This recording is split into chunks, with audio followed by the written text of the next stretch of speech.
ஆண்டவராகிய இயேசு கிறிஸ்துவின் நாமத்தினாலே உங்கள் யாவருக்கும் சிமர்னா ஜெபக்குழு ஊழியங்கள் சார்பிலே அன்பின் நாள் வாழ்த்துதல்களை தெரிவிக்கிறேன். கர்த்தரின் சத்தம் எனது நிகழ்ச்சிக்கு உங்களை அன்போடு வரவேற்கிறேன். ஆண்டவர் நமக்கு எப்படிப்பட்டவராக இருக்கிறார்? அவர் நமக்கு நல்ல தகப்பனாக இருக்கிறார், தேவைகளை சந்திக்கிறார், பாதுகாப்பளிக்கிறார், பலனளிக்கிறார். இப்படி ஏராளமான குணங்களோடு ஆண்டவர் நம்மோடு இடைப்படுகிறார். குறிப்பாக இந்த வார்த்தையிலே அவர் நமக்கு புகலிடமாக இருக்கிறார். புகலிடம் என்பதை நாம் எப்படி ஆங்கிலத்திலே தெரியப்படுத்துகிறோம்? அந்த வார்த்தையை ஹைடிங் பிளேஸ் என்று சொல்கிறோம். போய் நாம் மறைந்து கொள்ளுகிற ஒரு இடம், அடைக்கலம் என்று சொல்லுகிறோம். போல இந்த வார்த்தை புகலிடம். ஆபத்து வரும்போது, பிரச்சனைகள் வரும்போது, போராட்டங்கள் வரும்போது, எதிர்ப்புகள் வரும்போது ஒருவரிடத்திலே போய் நாம் மறைந்து பாதுகாப்பை பெற்றுக்கொள்வது, அப்படிப்பட்ட புகலிடமாக ஆண்டவர் நமக்கு இருக்கிறார் என்பதை வேத வசனம் நிறைய சான்றுகள் மூலம் அது வெளிப்படுத்துகிறது. இன்று இதை பார்த்து கொண்டிருக்கிற நாம் ஏதோ பிரச்சனைகளினாலே, போராட்டங்களினாலே, மனிதர்கள் நம்மை சூழ்ந்து கொண்டதினாலே, விரட்டி வருவதனாலே பயத்தோடு இருக்கிறோமா? நாம் ஒளிந்து கொள்ள அல்லது மறைந்து கொண்டு பாதுகாப்பாக இருக்க ஒரு பெரிய இடம் உண்டு. அது ஆண்டவராகிய இயேசு கிறிஸ்து. சரி, ஆண்டவர் நமக்கு புகலிடம். சங்கீதம் 143:9 இவ்வாறாக சொல்லுகிறது: கர்த்தாவே, என் சத்துருக்களுக்கு என்னை தப்புவியும், உம்மை புகலிடமாக கொள்ளுகிறேன். தாவீதுக்கு நிறைய சத்துருக்கள் இருந்தார்கள்.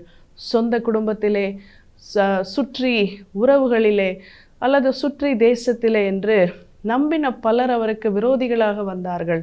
இங்கு அவர் கேட்கிறார், கர்த்தாவே, என் சத்துருக்களுக்கு என்னை தப்புவியும். ஆண்டவர் நம்மை நிச்சயமாக எதிரிகளின் சூழ்ச்சிகளிலிருந்து தப்புவிக்கிறவர். சத்துருக்கள் விரட்டி வரும்போது, உயிரை கொல்லும்படி வரும்போது தப்புவிக்கிறவர். இது தாவீதின் ஒரு ஜெபமாக இருக்கிறது. அவர் எப்படி ஜெபிக்கிறார்? என் சத்துருக்களுக்கு என்னை தப்புவியும், உம்மை புகலிடமாக கொள்ளுகிறேன். நீரே என்னுடைய புகலிடம். சத்துருவுக்கு மறைந்து உமக்கு பின் நான் ஒளிந்து கொள்ளுவேன். இதுதான் இதோடைய பொருள். ஓடி வந்து நாம் மறைந்து கொள்ளுகிற ஒரு அருமையான இடம் ஆண்டவருடைய அந்த பிரசன்னம். சத்துருக்களுக்கு மறைந்து நாம் தப்புவிக்கப்படும்படியான ஒரு இடம் ஆண்டவருடைய பிரசன்னம். இந்த இடத்தை தாவீது அதிகமாய் விரும்பினார். தாவீது அதிகமாய் அதை தேடினபடியினாலே சத்துருக்களிலிருந்து அவர் பெருமளவில் தப்புவிக்கப்பட்டார் என்பதை நாம் பார்க்கிறோம். ஏசாயா 32:2 வாசிக்கிறோம். அவர் காற்றுக்கு ஒதுக்காகவும், பெருவெள்ளத்துக்கு புகலிடமாகவும், வறண்ட நிலத்துக்கு நீர்கால்களாகவும், விடாய்த்த பூமிக்கு பெருங்கன்மலையின் நிழலாகவும் இருப்பார். நம்முடைய ஆண்டவரை இதைவிட அருமையாக, இதைவிட ஆப்டாக வர்ணிக்கவே விவரிக்கவே முடியாது. அவர் எப்படிப்பட்டவர்? காற்றுக்கு ஒதுக்கு. காத்தடிக்குது பயங்கரமா, நின்னா நம்மளை காத்து தள்ளிட்டு போயிடும். அப்ப காற்று வீசாதபடி ஒதுங்கி ஒரு இடத்துல நிற்க வேண்டும். காற்றுக்கு ஒதுக்கு, பெரு வெள்ளத்திற்கு புகலிடம். சமீப நாட்கள்ல வெள்ளம் வந்ததை பார்க்கிறோம். நம்ம நினைக்காத அளவிற்கு வெள்ளம் வந்தது, நினைக்காத இடங்களுக்கு வெள்ளம் வந்தது. பெரு வெள்ளத்திலே வீடுகள் தப்பித்தால் அவர்களுக்கு எவ்வளவு மகிழ்ச்சியாக இருக்கும். பெரு வெள்ளத்திலே அவர்களுடைய சொத்துக்கள் காப்பாற்றப்பட்டால் எவ்வளவு மகிழ்ச்சியாக இருக்கும்.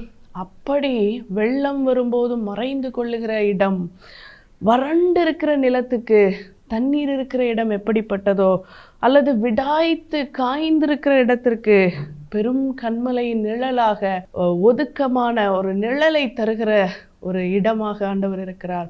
பெரு வெள்ளத்திற்கு புகலிடம் என்று அவரை பற்றி சொல்லுகிறது.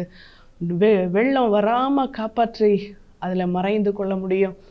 சத்துருக்களுக்கு என்னை தப்புவியும் என்று தாவீது சொல்வதை போல அவர் புகலிடமாய் நமக்கு இருக்கிறார். நீதிமொழிகள் 18:10 நமக்கு நன்கு தெரிந்த ஒரு வார்த்தை இது.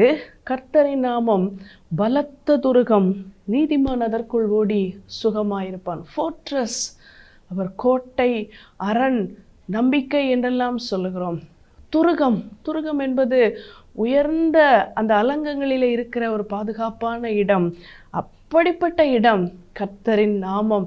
நீதிமான் அதற்குள்ளே ஓடி சுகமாய் பத்திரமாய் தங்கிக் கொள்ளுவான். நாம் நீதிமான்களாய் இருக்கும்போது இப்படிப்பட்ட ஒரு மறைவிடத்தை நமக்கு காட்டி நம்மை பாதுகாக்கிற ஆண்டவராய் இருக்கிறார். எந்த சூழ்நிலையிலே, ஒருவேளை நீங்கள் இன்று எப்படிப்பட்ட சூழ்நிலையிலே நீங்கள் அகப்பட்டிருந்தாலும் சரி, அல்லது மாட்டிக்கொள்வோமோ என்று பயத்தோடு இருந்தாலும் சரி, தப்பிக்க வழி இல்லையே என்ற கலக்கத்தோடு இருந்தாலும் சரி, புகலிடமாய் அவர் நமக்கு இருப்பதாலே நாம் காப்பாற்றப்படுவோம். சங்கீதம் 61:3-4 வசனங்கள் இவ்வாறாக சொல்லுகிறது. நீர் எனக்கு அடைக்கலமும் சத்துருவுக்கு எதிரே பலத்த துருகமுமாயிருக்கிறீர். கர்த்தர் எனக்கு அடைக்கலம், ஹீ இஸ் மை ரெஃப்யூஜ். நான் ஓடி போய் அவர்கிட்ட ஒளிந்து கொள்ளுவேன். பலத்த துருகமாயிருக்கிறீர்.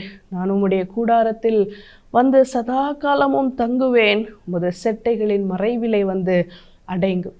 ஆண்டவரிடத்திலே நமக்கு அடைக்கலம் உண்டு. அடைந்து கொள்ளலாம், நம்பி அங்கு தங்கிக் கொள்ளலாம், பயமில்லை. இந்த உலகம் இன்று மிக மோசமான நிலையை எட்டியிருக்கிறது. எங்கிருந்து, எதன் வழியாய், யார் மூலமாய் எப்படிப்பட்ட ஆபத்துக்கள் வரும் என்பதே தெரியாது. திடீரென சிக்கல்களும் பிரச்சனைகளும் பயங்கரங்களும் நம்மை சூழ்ந்து கொள்கிறது. இந்த இடத்திலே அவரே நமக்கு புகலிடம். அவரை அண்டி கொள்வதே நமக்கு நலம். எப்படிப்பட்ட சத்துருக்களினின்றும் அவர் நம்மை காப்பாற்ற முடியும். எப்படிப்பட்ட வெள்ளம் போன்ற சூழ்நிலைகள் வந்தாலும் அவர் நம்மை தப்புவிக்க முடியும். நீரே என் அடைக்கலம், சத்துருக்களுக்கு எதிரே பலத்த துருகமாய் இருக்கிறீர். எப்படிப்பட்ட சத்துரு வந்தாலும் நீர் எனக்கு அடைக்கலமும் துருகமுமாய் இருக்கிறீர் என்று அங்கு தாவீது சொல்வதை பார்க்கிறோம். சங்கீதம் 31:15 இவ்வாறாக சொல்லுகிறது. என் காலங்கள் உமது கரத்தில் இருக்கிறது. என் சத்துருக்களின் கைக்கும் என்னை துன்பப்படுத்துகிறவர்களின் கைக்கும் நீர் தப்புவியும். அவர் தப்புவிக்கிறவராய் இருக்கிறார். அவர் நம்ம தப்புவித்தல் என்றால் என்ன? மாட்டிக்கொண்ட நம்மை அதிலிருந்து விடுவிக்கிறது. வலையில் ஒரு பறவை சிக்கி கொண்டால் வலையிலிருந்து அதை எடுத்து விடுவது. இப்படி நம்மை சிக்கி கொள்ளாதபடி காப்பாற்றுகிறவர், இடராதபடி காத்து கொள்ளுகிறவர், விழாமல் தாங்கி பிடிக்கிறவர் இந்த ஆண்டவர் தான் நமக்கு புகலிடமாய் இருக்கிறார். எபிரேயர் 6:18 வாசிக்கிறோம். நமக்கு முன் வைக்கப்பட்ட நம்பிக்கையை பற்றி கொள்ளும்படி அடைக்கலமாய் ஓடி வந்த நமக்கு 2 மாறாத விசேஷங்களினாலே நிறைந்த ஆறுதல் உண்டாகும்படி எவ்வளவேனும் பொய்யுரையாத தேவன் அப்படி செய்கிறார். நமக்கு முன் வைக்கப்பட்ட நம்பிக்கையை பற்றி கொள்ளும்படி அடைக்கலமாய் ஓடி வந்த நமக்கு ஆண்டவருடைய நாமத்தை தேடி, அவருடைய சமூகத்தை தேடி நாம் அடைக்கலமாய் ஓடி வந்திருக்கிறோம். நீங்கள் என்னை காப்பாற்றுங்க ஆண்டவரே, நீங்கள் என்ன தப்புவீங்க ஆண்டவரே, நீங்கள் என்னைய பாதுகாத்துக்கோங்க, விடுவீங்க, இப்படி சொல்லி அவரிடத்தில் அடைக்கலமாய் வந்த நமக்கு பாதுகாப்பு உண்டு என்று அவர் சொல்கிறார். ஆறுதல் உண்டாகும்படி அவர் பொய்யுரையாத தேவன். இந்த வார்த்தைகள் எல்லாம் வேதத்திலே ஒவ்வொருவருடைய அனுபவமாக இருந்தது. உதாரணத்துவம், தாவீது தன்னுடைய வாழ்நாள் முழுவதும் சத்துருக்களால் விரட்டப்பட்டு ஓடிக்கொண்டே இருந்தார். சத்துருக்களுடைய எச்சரிப்புக்கு, அவர்களுடைய அந்த அகங்காரமான அந்த விரட்டலுக்கு அவர் ஓடிக்கொண்டே இருந்தார். ஆனாலும் ஆண்டவர் அவரை வழிநெடுக தப்புவித்தார். அவர் தப்புவிக்கப்பட்டதினாலே அதை அவர் எழுதி வைக்கிறார். ஆண்டவரே நீர் என் புகலிடம் என்று சொல்லி. இன்று ஆண்டவரை நோக்கி பார்ப்போமா? ஆண்டவரே நீர் எங்கள் புகலிடம், ஆண்டவரே நீர் எங்கள் புகலிடம். நாங்கள் நம்பி வந்திருக்கிறோம், நாங்கள் அடைக்கலமாய் வந்திருக்கிறோம், எங்கள் கோட்டையும் எங்கள் துருகமும் ஆனவரே என்று சொல்லி அவரை பற்றி கொள்வோம். மனிதரால் வந்த சூழ்ச்சியோ அல்லது எந்த காரியங்கள் நம்மை அகப்படுத்தும்படி வந்தாலும் சரி, நம்மை கட்டுப்படுத்துகிற எப்படிப்பட்ட சூழ்நிலைகளானாலும் சரி, அது நம்மால் தாங்கிக் கொள்ள முடியாததானாலும் சரி, நம்மால் தப்பித்து வெளியே வர முடியாத வலையாக இருந்தாலும் சரி, கர்த்தர் நம்மை புகலிடமாயிருந்து காப்பாற்றி அதிலிருந்து தப்பித்து கொள்ளும்படியான வழியை நமக்கு தந்தருள்வாராக. இந்த ஆண்டவரை நாம் பற்றி கொள்வோம். கண்களை மூடி செபிப்போம். கிருபையுள்ள ஆண்டவரே, ஆண்டவரே நீர் புகலிடமாயிருக்கிறீர், அடைக்கலமாயிருக்கிறீர், எங்கள் கோட்டையாயிருக்கிறீர். நாங்கள் தைரியத்தோடு எதிரிகளின் பயமின்றி, அவர்களுடைய சூழ்ச்சியின்றி, தப்பித்துக் கொள்ளுவோம். இந்த நம்பிக்கையை தந்ததற்காக நன்றி செலுத்துகிறோம்.